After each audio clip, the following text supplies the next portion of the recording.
Well, this is the Rosetta Stone that has given its name. And it's famous in the modern world as it was the key to the decipherment of the famously mysterious picture script from ancient Egypt. This very unalphabetic style of writing lasted for about 3,000 years. And the last known hieroglyphic inscription occurs on the sacred island of Philae, again, another familiar name, and it's inside a building erected by the Emperor Hadrian, but is actually quite a bit later. It's a gateway leading to the island where the god Osiris was thought to be buried, and it's rather scrappy, rather badly damaged, but at the top you have a caption in hieroglyphs, and very much like the Rosetta Stone, there is a more cursive form of the script known as demotic underneath. And that gives us a date of 394 AD. So it had a very good innings, the hieroglyphic script. But a few centuries after that, all the temples in Egypt were closed by Byzantine edict. The temples became churches, and the hieroglyphic script was abandoned and sank into complete obscurity. It was notorious through the Renaissance. Everybody thought it encoded the secrets of the universe, the mysteries of the high priests of Egypt, and recorded ideas without the intermediary of language. And so Egyptian inscriptions were celebrated in the Roman world and through the Renaissance. In a sense, it was the Egyptians' own fault, because at the end of their history, they started playing around with the script. This is a word for eternity, and it's written in such a way that it uses two images of the two gods who will survive the end of the world, and sometimes they were completely carried away. This is a hymn to the ram god Khnum, and as you can see, every single hieroglyphic sign, through a very learned theological game, is turned into a picture of a ram, which is wonderful. It's just a shame nobody can read the damn hymn anymore. It's a case of an academic joke getting a little out of hand, I think. We can do the first few words, but then it vanishes. And that was the state of play for centuries. Many attempts were made to crack the code of the hieroglyphs, and the game changer was the discovery of the Rosetta Stone in midsummer of 1799. And it was all down to international war. The English Navy was sailing towards Egypt, occupied by Napoleon, and as the French troops were reinforcing a fortress at El Rashid, or Rosetta, they were finding things built into the walls of the fortress, and as they dug fresh trenches, they found the Rosetta Stone itself. It was immediately realized that it must be important because it had the same text, the same contents written in three different scripts, one of which was Greek, which of course all of Napoleon's scholars could easily understand. It was taken from Rosetta to the French Institute in Cairo, in this house. And then there was a slightly unseemly episode after the defeat of Napoleon. The Treaty of Alexandria was very much concerned with people getting their hands on the antiquities, and above all, the Rosetta Stone. The French accounts of how it ended up in English hands, oddly enough, differ very strongly from the English accounts. It is now much to the annoyance of all French Egyptologists in the British Museum, and it now has a fourth language on it, English, presented by King George III, and then, even more regrettably, captured in Egypt by the British Army, 1801. Once it was in the museum, of course, there was a renewed attempt at deciphering Egyptian hieroglyphs. And the stone itself is a very battered fragment of an ancient Egyptian stele, similar to the one you see here again in the temple of Philae in the far corner of the court. It would have been this sort of shape with a round top, a scene, and then a text underneath it.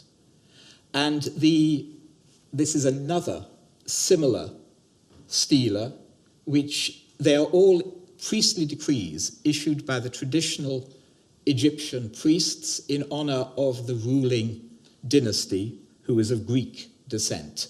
And for that reason, it is a mixture of Egyptian and Greek scripts. As you can see, it's incredibly tall. That's probably what the Rosetta Stone looked like, a reconstruction based on other copies of the same decree. Now, the decree was issued in 196 BC in honor of the boy King Ptolemy, and it was originally probably erected in the great temple at Sais in the Delta, which is now a complete wreck. In the Delta, there's very little stone, and so the block was probably moved in the medieval period when the fortress was built at El Rashid. Why bother quarrying new stone when you can dismantle an existing pagan temple in ruins? The decree was probably composed in the great city of Alexandria a few months before the stone was carved and issued. So its importance is entirely due to the chances of history, the fact that it was a Greek set of rulers ruling the Egyptian country. And for that reason, all decrees were issued in various languages, and it says so on the stone itself very explicitly. And this was very important because it allowed the scholars to be sure that they had what they had been looking for centuries, a key to the Egyptian hieroglyphic script. It wasn't that easy, partly because the top is broken off, so you can't do word counts, you can't work out what bit corresponds to another piece. And it was taken to the British Museum. It was mounted at an angle, making sure that it looked like a bit of black and white text. And indeed, the museum coloured it black and white to make it look even more like a piece of Western printing. And scholars pored over it. And the public, for many years, was allowed to touch it. It's one of the museum's great embarrassments, having issued postcards for decades saying it's black basalt. It did turn out not to be black, and consequently not basalt at all, simply because so many people had touched it. And it's largely a mixture of a protective wax initially, compounded with visitors' finger grease. Yeah, and you can see people touch the lower left-hand corner the most. That's where the white has been worn away.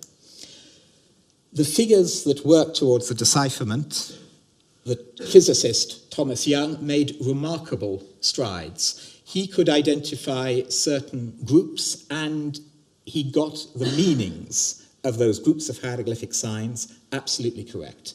This is a letter he issued to a young gentleman traveller, Banks.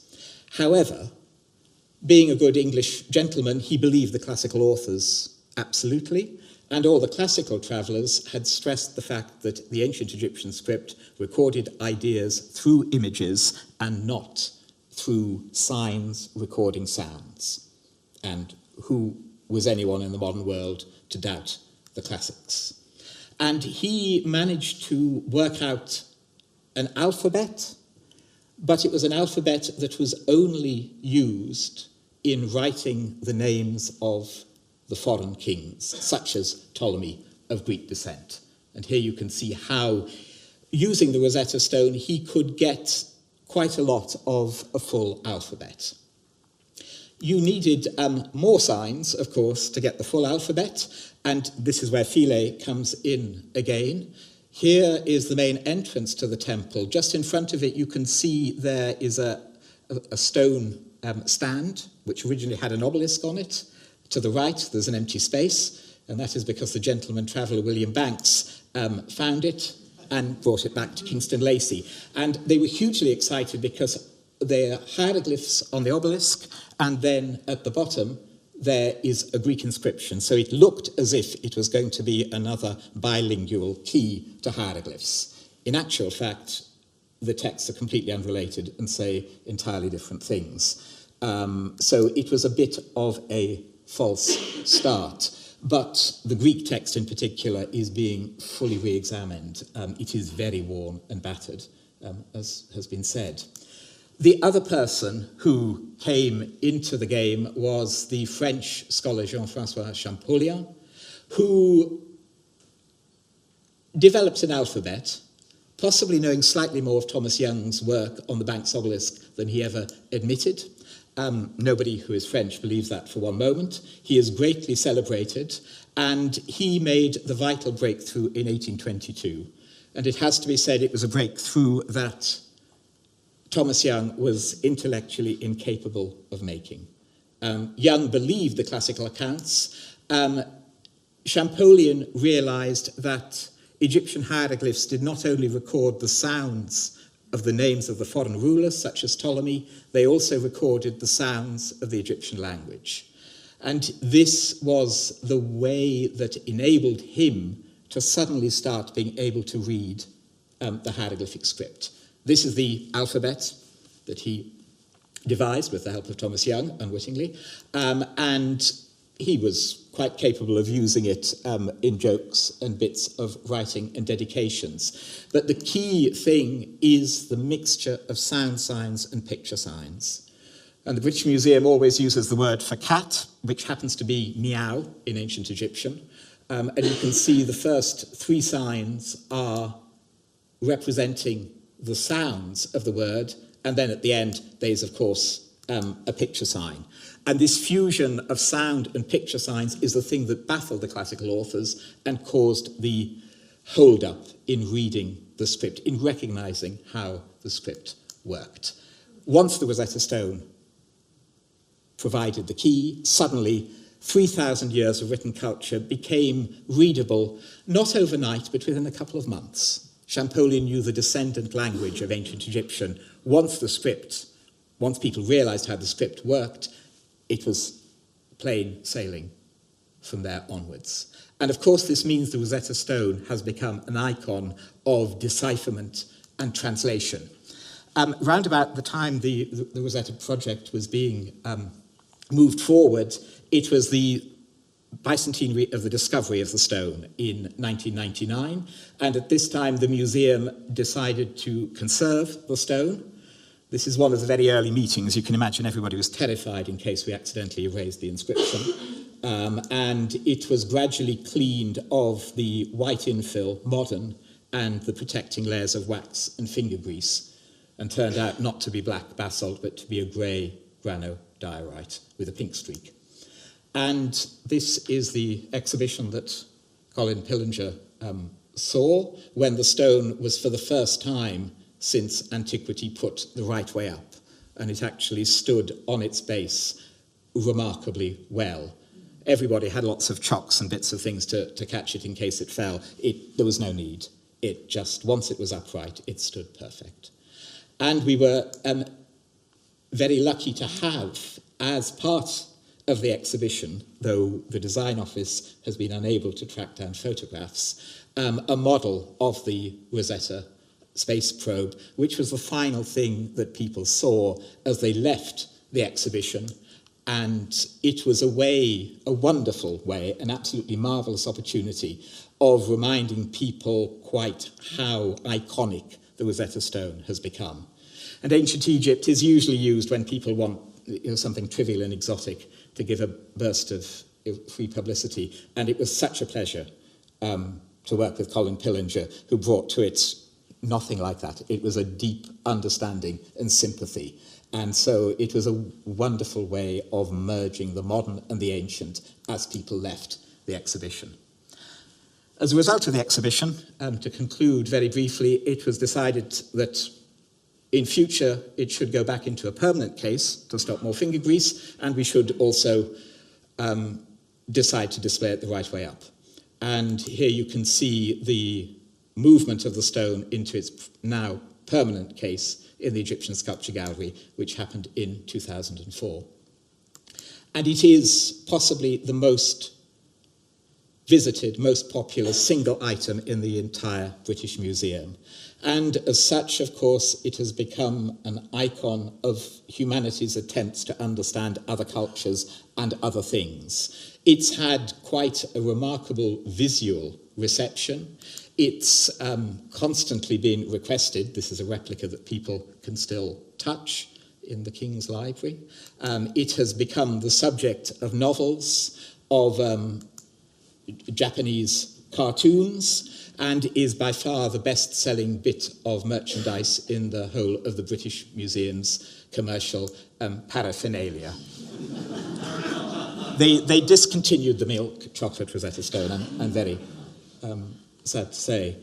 And I mean, in terms of an academic subject like Egyptology, the Rosetta Space Probe has, well, it's probably, we can, I think, claim to have the largest outreach of any sort of ancient philological discipline, thanks to the sheer vision of Colin Pillinger and the success of the project. Thank you very much.